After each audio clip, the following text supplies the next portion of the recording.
Tripura cricket association আরেকটি বিষয়, তার সাথে রাজ্য সরকারের কোনো সম্পর্ক নেই। বক্তা রাজ্যের মুখ্যমন্ত্রী প্রফেসর ডক্টর মানিক সাহা।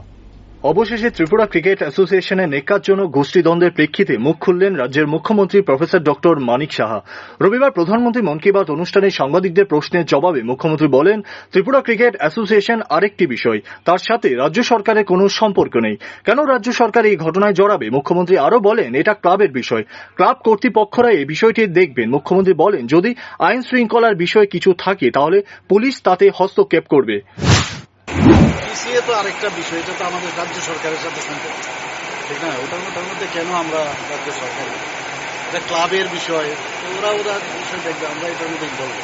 অচল অবস্থা দেখে তো রাজ্য সরকার হস্তক্ষেপ করতে, অচল অবস্থা এটা তো আরেকটা বিষয়।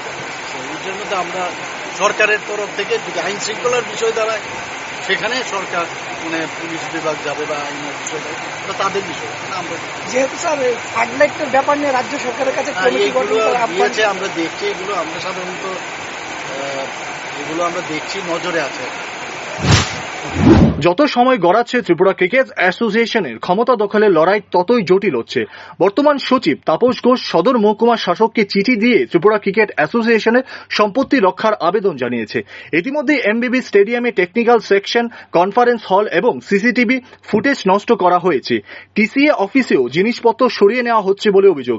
পুলিশ দুই তরফের পক্ষে মামলা হলেও পুলিশ সম্পূর্ণ নীরব ভূমিকাই নিচ্ছে। এদিকে ত্রিপুরা ক্রিকেট সংস্থার সভাপতি তপন লোধ 2রা আগস্ট স্পেশাল জেনারেল বডির সভা ডেকেছেন। ক্ষমতা দখলের লড়াই এবং অস্ত্রের আস্ফালনের খবরে শুধু ক্রিকেটই নয়, গোটা রাজ্যের ক্রিকেট ক্ষেত্র কালিমালিপ্ত হয়েছে। এইসব ঘটনার পরেও ক্রীড়ামন্ত্রী এবং ত্রিপুরা ক্রিকেট দপ্তর সুখনিদ্রায় আচ্ছন্ন। Bureau report, rising Tripura.